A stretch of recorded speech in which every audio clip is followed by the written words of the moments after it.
Voice of മുജീബിലേക്ക് ഏവർക്കും സ്വാഗതം. IPL-ൽ ഇന്ന് ഒരു അത്ഭുതപ്പെടുത്തുന്ന ചേസിംഗ് തന്നെയാണ് നടന്നിട്ടുള്ളത്. ഈയിടെയായി 200-ന് മുകളിലുള്ള സ്കോറുകൾ ചേസിംഗ് നടത്തൽ അതൊട്ടും പ്രയാസകരമല്ലെന്ന് തെളിയിക്കുന്ന പ്രകടനങ്ങളാണ് ഓരോ ടീമുകളും നടത്തിക്കൊണ്ടിരിക്കുന്നത്. ഇന്നലെ പഞ്ചാബ് ഉയർത്തി 222 രാജസ്ഥാൻ റോയൽസ് മറികടന്നെങ്കിൽ ഇന്ന് മുംബൈ ഇന്ത്യൻസ് ഉയർത്തിയ 243 8 പന്തുകൾ ബാക്കി നിൽക്കെയാണ് സൺറൈസേഴ്സ് ഹൈദരാബാദ് മറികടക്കുന്നത്. ഇന്ന് രണ്ട് ടീമുകളും കൂടി നേടിയത് 492 റൺസാണ്. 32 സിക്സുകൾ, 41 ഫോറുകൾ.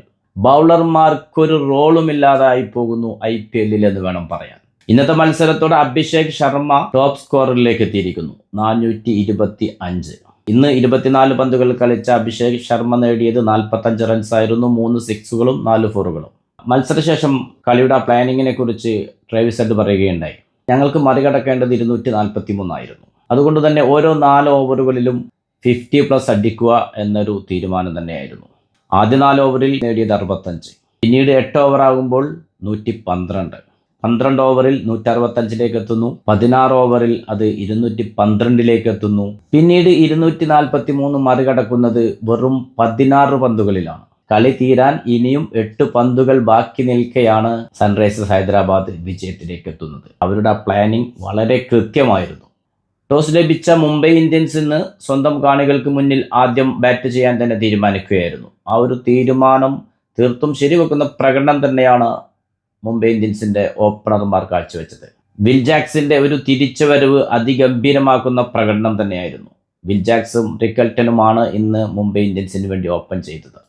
22 പന്തുകളിൽ 46 റൺസാണ് വിൽ ജാക്സ് നേടിയത്. 3 സിക്സും 5 ഫോറും അടങ്ങുന്നതായിരുന്നു ജാക്സിന്റെ ഇന്നിങ്സ്. റിക്കൽട്ടൻ 55 പന്തുകൾ നേരിട്ട് 123 റൺസാണ് നേടിയത്. ഒരു മുംബൈ ഇന്ത്യൻസ് പ്ലെയറുടെ ഏറ്റവും ഒരു ഹൈ സ്കോർ എന്ന് വേണം പറയാൻ. 8 സിക്സുകളും 10 ഫോറും അടങ്ങുന്നതായിരുന്നു റിക്കൽട്ടന്റെ ഇന്നിങ്സ്. പക്ഷേ ആ ഒരു തുടക്കത്തിനോ അതല്ലെങ്കിൽ ആ ഒരു സെഞ്ചുറിക്കൊന്നും തന്നെ മുംബൈ ഇന്ത്യൻസിനെ രക്ഷിക്കാനായില്ല എന്നതാണ് യാഥാർത്ഥ്യം. പിന്നീട് കാര്യമായി സ്കോർ ചെയ്യാൻ മുംബൈ ഇന്ത്യൻസ് നിരയിൽ ആർക്കും തന്നെ സാധിച്ചിട്ടില്ല. 15 പന്തിൽ 31 റൺസ് എടുത്ത ക്യാപ്റ്റൻ ഹാർദിക് പാണ്ഡ്യയാണ് അവസാന നിമിഷത്തിൽ സ്കോർ ഉയർത്തിയത്. പക്ഷെ അതിനിടക്ക് ഒരു പക്ഷേ 250 കടന്നു പോകുമെന്ന് തോന്നിച്ച ആ ഒരു സ്കോറിങ്ങിന് വേഗത കുറച്ചത് നമാന്തിറിന്റെ 17 പന്തിൽ 22 റൺസ് എടുത്ത ഒരു പ്രകടനമാണ്.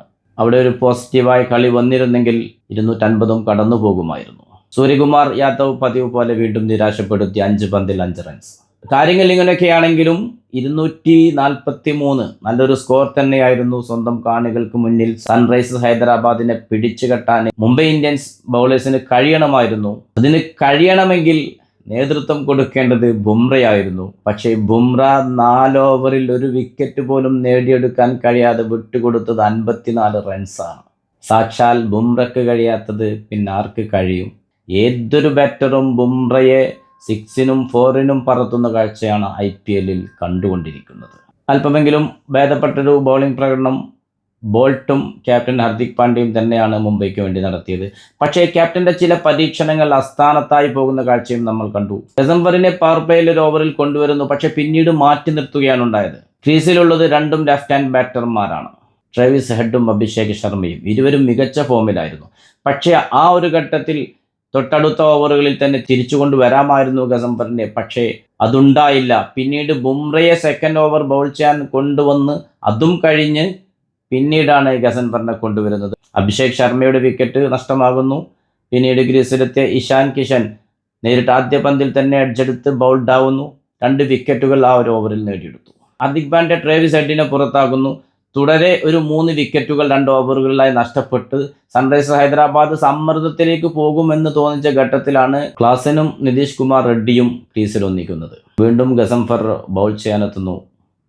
പക്ഷേ പിന്നീട് ക്ലാസൻ അയാളെ തിരഞ്ഞു പിടിച്ചടിക്കുന്ന കാഴ്ചയാണ് കണ്ടത്. പിന്നീട് മുംബൈ ഇന്ത്യൻസിന് ഒരിക്കലും കളിയിലേക്ക് തിരിച്ചു വരാൻ കഴിഞ്ഞിട്ടില്ല.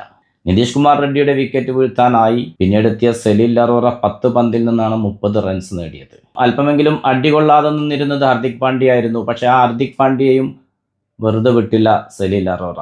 19-ാം ഓവറിന്റെ ആദ്യ ബോളിൽ 4 അടിക്കുന്നു. പിന്നീട് 6 അടിക്കുന്നു, പിന്നീട് ഒരു ബോൾ ഡോട്ട് ആവുന്നു. വിജയത്തിലേക്ക് 1 റൺസ് മാത്രമുള്ളപ്പോൾ വീണ്ടും 6 അടിച്ചുകൊണ്ട് സ്കോർ 249 എത്തുന്നു. 6 വിക്കറ്റിന് വിജയിക്കുന്നു. സൺറൈസ് ഹൈദരാബാദ് പോയിന്റ് പട്ടികയിൽ 3-ാമതെത്തുന്നു. രാജസ്ഥാൻ റോയൽസിനും തുല്യ പോയിന്റ് ആണെങ്കിലും റൺ റേറ്റ് അടിസ്ഥാനത്തിൽ 4-ാം സ്ഥാനത്തേക്ക് ഇറങ്ങുന്നു. ചുരുക്കത്തിൽ പറഞ്ഞാൽ ഈ IPL എത്ര വലിയ സ്കോറുകൾ നേടിയാലും സേഫ് അല്ല മത്സരം പൂർത്തിയാകുന്നത് വരെ എന്ന് തന്നെയാണ് പറയാനുള്ളത്. ഇവിടെ നോക്കൂ, 8 പന്തുകൾ ബാക്കി നിൽക്കുകയാണ്. മുൻനിര ബാറ്റർമാരിൽ 4 പേർ മാത്രമാണ് പുറത്തായിട്ടുള്ളത്. അതിൽ ഇഷാൻ കിഷൻ മാത്രമാണ് 0-ന് പുറത്തായത്. മുംബൈ ഇന്ത്യൻസ് പരാജയങ്ങളിൽ നിന്ന് പരാജയങ്ങളിലേക്ക് പോയിക്കൊണ്ടിരിക്കുകയാണ്. രക്ഷകനായി വിൽ ജാക്സ് എത്തുന്നു എന്ന് പറഞ്ഞു, നല്ലൊരു തുടക്കം നൽകി, എല്ലാം ശരി തന്നെ. പക്ഷേ വിൽ ജാക്സിനെ ബൗളിങ്ങിന് കൊണ്ടുവന്നു. 1 ഓവറിൽ 19 റൺസാണ് വഴങ്ങിയത്. പിന്നീട് ക്യാപ്റ്റൻ ആ പരിസരത്തേക്ക് അയാൾ വിളിച്ചിട്ടില്ല. പറയുമ്പോൾ വേൾഡ് കപ്പിലെ 4 player of the match award ഏറ്റുവാങ്ങിയ താരമാണ് വിൽ ജാക്സ്.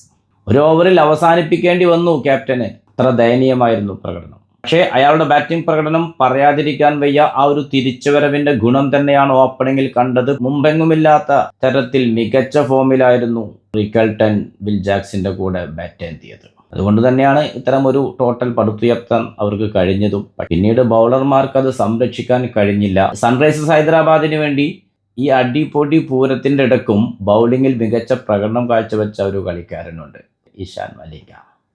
ഇഷാൻ മലിംഗ വെറും 4 ഓവറിൽ 29 റൺസ് മാത്രമാണ് വിട്ടുകൊടുത്തത്. 1 വിക്കറ്റും നേടിയെടുത്തു. ട്രാവിസ് ഹെഡ് 30 പന്തിൽ നേടിയത് 76 റൺസ്. 8 സിക്സുകളും 4 ഫോറുകളും അടങ്ങുന്നതായിരുന്നു ട്രാവിസ് ഹെഡിന്റെ ഇന്നിങ്സ്. ട്രാവിസ് ഹെഡ് ഒരു വട്ടം പുറത്തായതാണ്. പക്ഷെ ഒരു അപ്പീൽ പോലും കീപ്പറിൽ നിന്നോ ബൗളറിൽ നിന്നോ ഒരാളിൽ നിന്നും ഉണ്ടായില്ല. റീപ്ലേകളിൽ അത് വ്യക്തമായിരുന്നു ബാറ്റിൽ തട്ടിയിട്ടുണ്ടെന്ന്. അന്നേരം റിവ്യൂ ആവശ്യപ്പെട്ട വിക്കറ്റ് നേടിയിരുന്നെങ്കിൽ കളിയുടെ ഗതി മറ്റൊന്നാകുമായിരുന്നു. ക്യാച്ചുകൾ നിരന്തരം വിട്ടുകളയുന്ന കാഴ്ചയും നമ്മൾ കണ്ടു. പിന്നെ എങ്ങനെയാണ് ഒരു ടീം വിജയിക്കുക? ക്ലാസൻ 4 സിക്സും 7 ഫോറും അടക്കം 30 പന്തിൽ നിന്ന് നേടിയത് 65 റൺസാണ്. പുതിയ ക്രിക്കറ്റ് വിശേഷങ്ങളുമായി നിങ്ങളിലേക്ക് വീണ്ടും എത്തും. നിങ്ങളുടെ സ്വന്തം വോയിസ് ഓഫ് മുജീബ്. ചാനൽ ആദ്യമായി കാണുന്നവർ സബ്സ്ക്രൈബ് ചെയ്യുക, ലൈക്ക് ചെയ്യുക, നിങ്ങളുടെ അഭിപ്രായങ്ങൾ കമൻറ്റായി രേഖപ്പെടുത്തുക.